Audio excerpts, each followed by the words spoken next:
مینیپولیشن ټول تدبیرونه مثلا اسپیریشنل میسیجز، پیر پریشر، ایڈورټایزمنٹ وغیرہ وغیرہ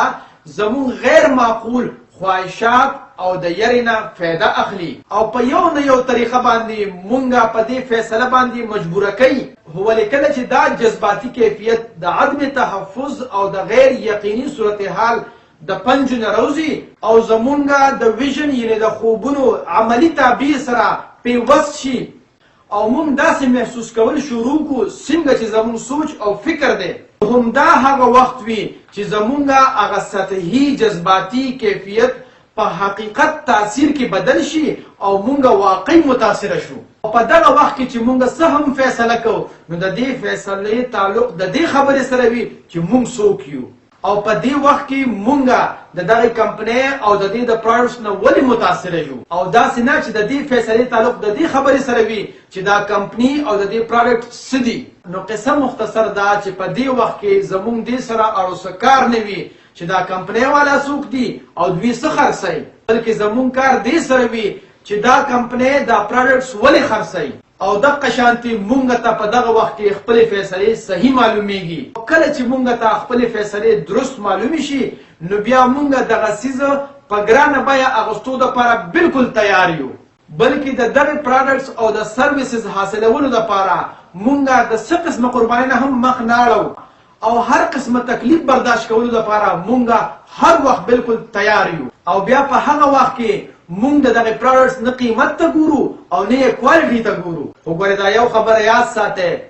د دې هرګز دا مطلب نه دی چې د یو پروډکټس یا د سرویسز د معیار او د قیمت او د خصوصیاتو اهمیت نشته، بلکې دا سیزونه خو د بزنس شروع کولو دپاره ضروري دي. ولې د دې بزنس د لانګ ټرم کامیابۍ دپاره د دې مقصد په واضحه توګه باندې پکار دی او بیا د دغه مقصد لاندې دا بزنس چلول پکار دی. نو هله به زمونږ په لیمبیک برینډ کې د دغه کمپنۍ او د دې پروډکټ سره د وفادارۍ جذبات پیدا کیږي او دا د لیمبیک برین هغه احساسات دي چې د وفادارۍ او د اعتماد جذبات پیدا کوي او د داسې قسمه وفادارۍ احساساتو مارټن لوتر کینګ جونیئر،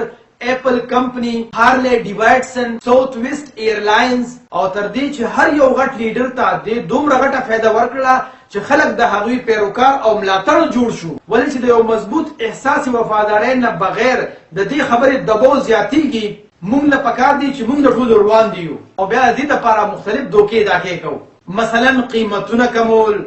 یا د معیار خبره کول یا ایڈورټایزمنٹ باندې فوکس کول یا واړه واړه خصوصیات په خپل پروډکټس کې پیدا کول وغیرہ وغیرہ. او دا یو اټل حقیقت دی چې د وفادارۍ جذبه د اغوستونکي په ذهن کې موجود وي، د خرڅونکي په ذهن کې نه. او صرف په ظاهري او څو فایدو باندې خلک په دې کنوینس کول ډیر زیات ګران کار دی چې ستاسو سرویسز او پروډکټس د هغوی دپاره ډیر زیات ضروري دي. ولې چې کله ستاسو مقصد او د اغوستونکي مقصد یو شانتي شي نو هله به ستاسو پروډکټس او سرویسز اغوستونکي ته اتنټیک او قابل بروسه معلومیږي. نو هغوی ته ستاسو په وای، په هاو او په وټ کې بیلنس معلومیږي. نو بیا د هغوی زړه بالکل مطمئن شي او تاسو او ستاسو پروډکټس ورته اتنټیک او معتبر ښکارېږي. خو کله چې ستاسو کسټمر ستاسو په وای، په هاو او په وټ کې بیلنس نه مومي نو هغه په شک کې پروزي او په داسې صورتحال کې د کسټمر فیصله هم غیر متوازنه شي. د خدای دپاره پښتنو سانونو پیژنئ، ستاسو دپاره خو به ځان له پیغمبر نه راځي.